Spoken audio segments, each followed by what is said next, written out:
아침에는 갈릴리로 가자라고 하는 제목으로 이 말씀을 함께 나누도록 하겠습니다.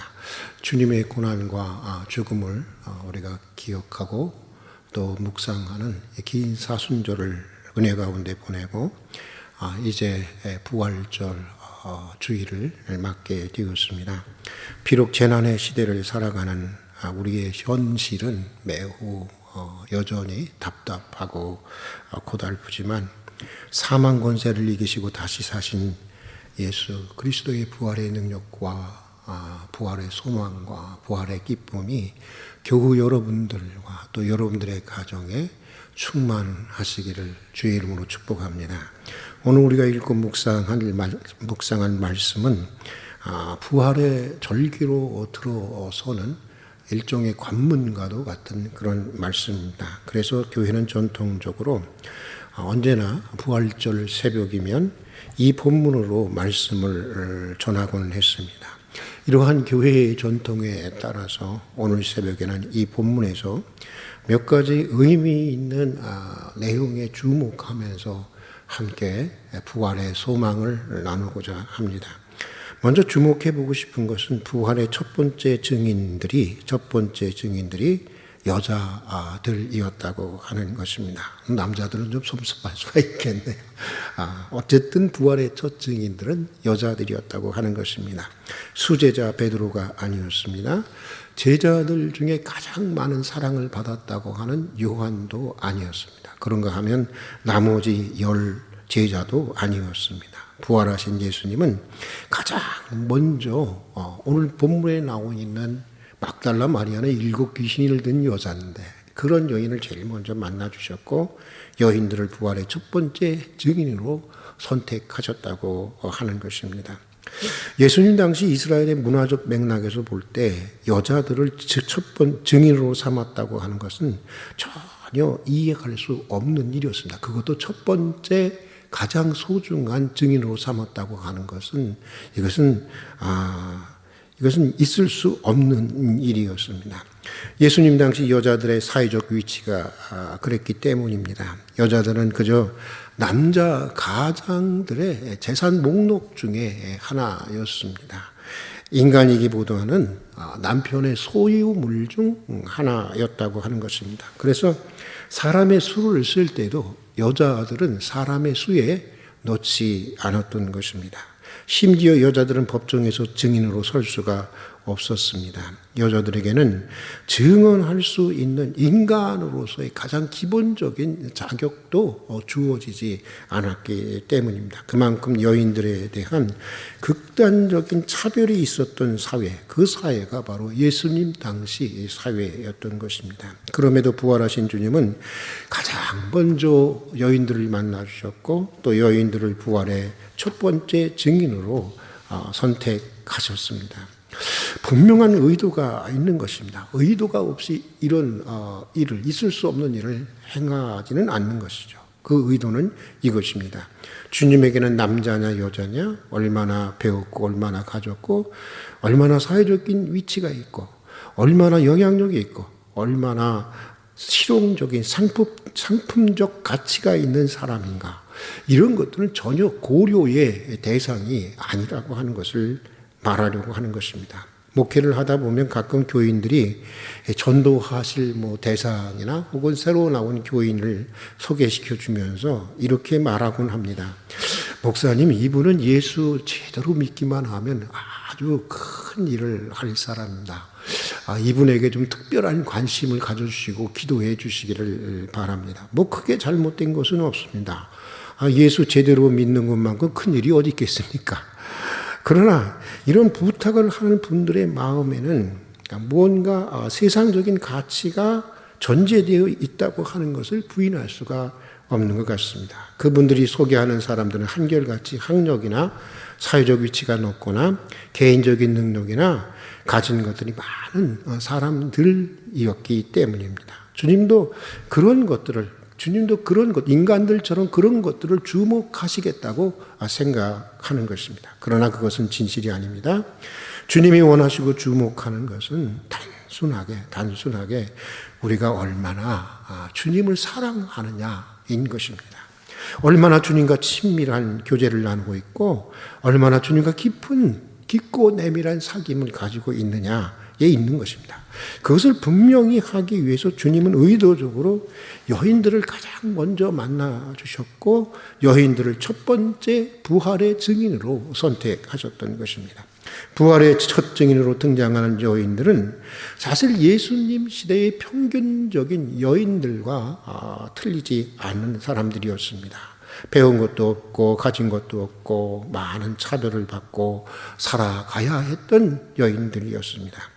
그러기에 그들은 큰 일을 할 수도 없었을 뿐 아니라 또 큰 일을 맡길 만한 사람들도 아니었습니다. 그러나 이 여인들은 누구보다도 주님을 사랑했고 누구보다도 주님을 사모했던 사람들이었습니다. 다른 모든 제자들이 십자가 앞에서 배반하고 제 살 길을 찾아서 도망칠 때에도 끝까지 쫓아가서 주님의 최후를 지켜보고 그것을 성경에 기록하게 할 수 있었던 증언, 그 증언을 해준 여인들이 바로 이 여인들이었습니다. 그리고 다른 모든 제자들이 두려워서 숨어 있을 때에도 이 여인들은 목숨을 건 일이었죠. 안식 후 첫날 새벽이 되기를 기다려서 한 걸음의 향유를 들고 주님의 무덤으로 달려간 사람들이었습니다. 아마도 그녀들은 아마 그 밤을 꼬박 지새우며 새벽이 동토오기를 기다렸을 것입니다. 그만큼 주님을 사랑했고 그만큼 주님을 사모했던 여인들이었습니다. 주님은 이것을 주목하셨고 이것을 귀하게 보셨던 것입니다. 신학대학원을 다닐 때였습니다. 어느 날 90이 넘어 보이는 은퇴 목사님께서 강사로 오셔서 이런 말씀을 해 주셨습니다. 여러분, 큰 교회에 목회하려고 하지 말고 주님을 가장 사랑하는 목사가 되도록 노력하십시오. 나는 한평생 매일 새벽에 일어나면 이런 기도를 한답니다. 주님, 오늘은 어제보다 주님을 더욱 사랑하게 해 주시옵소서.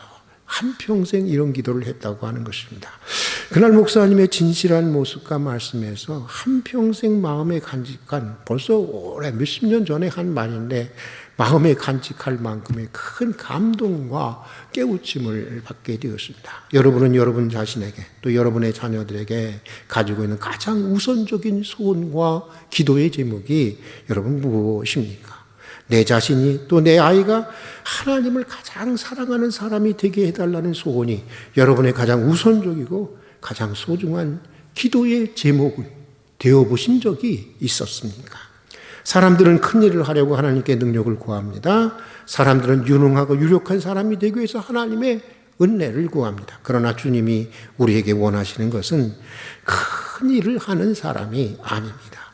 큰 사랑의 사람이 되는 것입니다. 유능하고 유력한 사람이 되는 것이 아닙니다. 보다 깊고 보다 진실한 사랑의 사람이 되는 것입니다. 오늘부터 시작하는 이 부활의 절기에 부활의 첫 증인들인 여인들처럼 주님을 목숨처럼 한번 사랑해보고 주님과 더욱 깊고 내밀한 그런 관계를 가질 수 있기를 주의 이름으로 축복합니다. 여러분들의 가장 우선적이고 가장 간절한 소원과 기도의 제목이 사랑의 사람이 되기를 바랍니다. 부활의 첫 증인들처럼 우리도 부활하신 주님을 뜨겁게 만나게 될 것입니다. 또 부활의 첫 증인들처럼 우리도 부활의 큰 기쁨과 감격을 안고 소망 중에 살아가게 될 것입니다.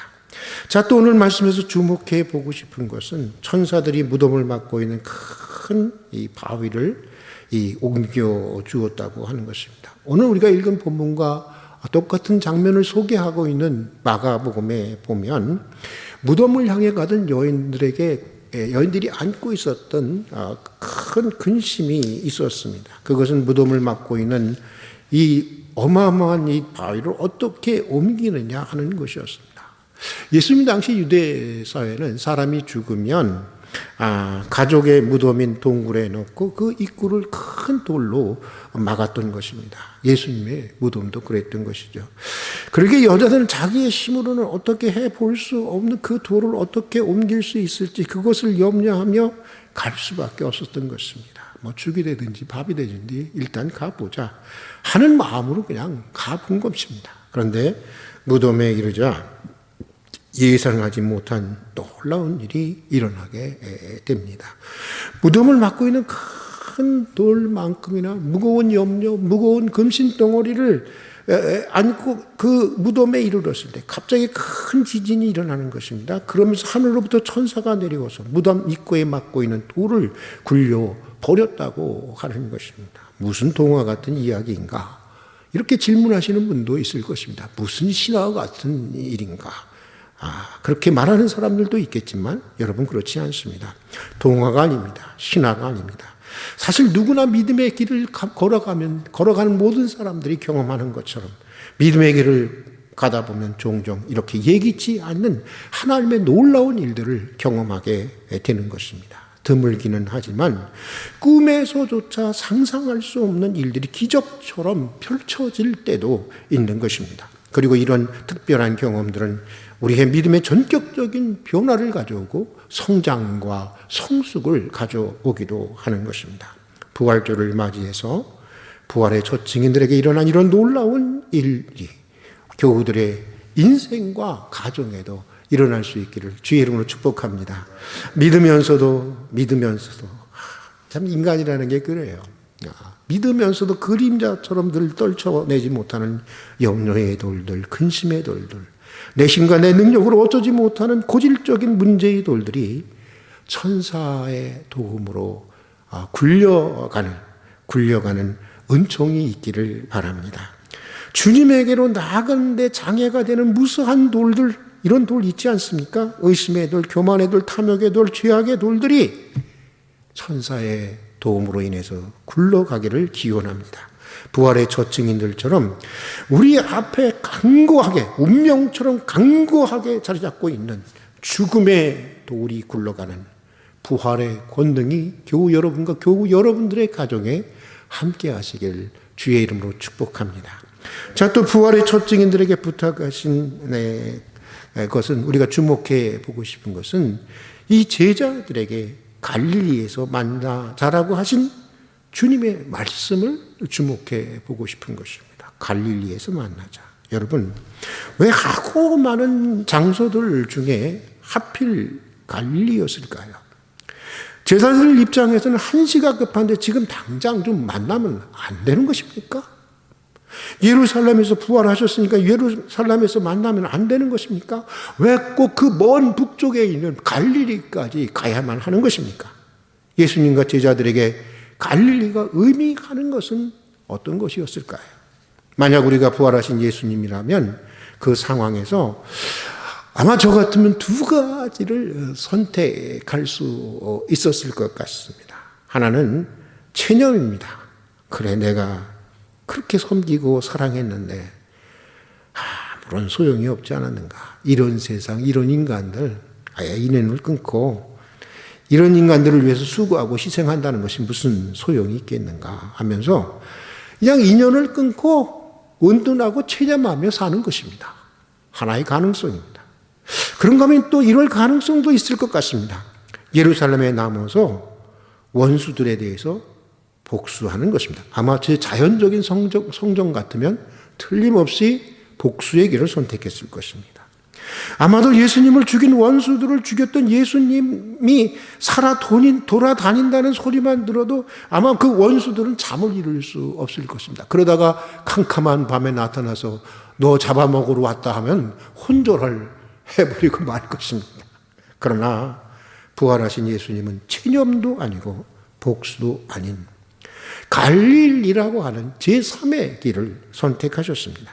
갈릴리라고 하는 곳은 주님께서 제자들과 처음으로 만났던 곳이었습니다. 주님과 제자들이 본격적으로 그 사역을 시작했던 곳이었습니다. 제자들이 모든 것을 버리고 가장 순수한 이상과 순수한 열정으로 주님을 따랐던 곳, 그곳이 갈릴리였습니다.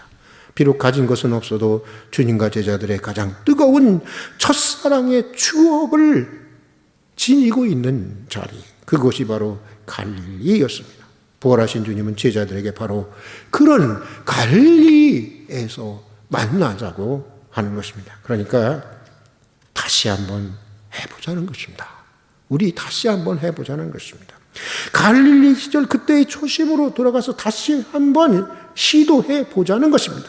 실패했다고 해서 체념하지 말자는 것입니다. 상처받았다고 해서 복수하지 말자는 것입니다. 처음으로 돌아가서 그때의 순결한 이상과 열정으로 다시 시작해 보자는 것입니다. 모든 실패와 상처를 딛고 일어나 다시 한번 참된 용기를 가져보자는 것입니다. 여러분, 살다 보면 아무리 열심히 살아도 실패할 때가 있습니다. 밤이 맞도록 수고했지만 얻은 것이 하나도 없다고 하는 허무한 베드로의 심정을 안고 살아가는 경우가 허다합니다. 하나님의 일이라는 것도 그렇고 세상 일이라는 것도 그렇습니다. 인간관계도 그렇습니다. 나는 좋은 마음으로 되어 있는데 오해받고, 나는 사랑으로 되어 있는데도 배신을 당할 때가 있습니다. 어떤 때는 가정일이든 교회일이든 아무 소용없다는 절망감에 다 접어버리고 싶을 때도 있습니다. 심지어 설령 내 인생이 파멸된다고 하더라도 지옥 끝까지 쫓아가서라도 복수하고 싶은 심정이 생길 때도 있는 것입니다. 그런 일에 직면할 때 갈릴리에서 만나자는 주님의 말씀을 기억하십시다. 부활하신 주님처럼 체념이나 복수가 아닌 제3의 선택, 제3의 자리, 모든 실패와 상처를 딛고 일어나 다시 시작하는 자리, 그 갈릴리를 선택할 수 있는 여러분들이 될 수 있기를 주님의 이름으로 축복합니다. 부활하신 주님은 우리보다 앞서 그곳에 가 계시는 분입니다. 거기서 우리가 참다운 삶의 용기를 가지고 다시 일어서고자 하는 그 자리에서 우리를 기다리고 계시는 것입니다. 사랑하는 교우 여러분, 이제 일어나서 갈릴리로 가십시다.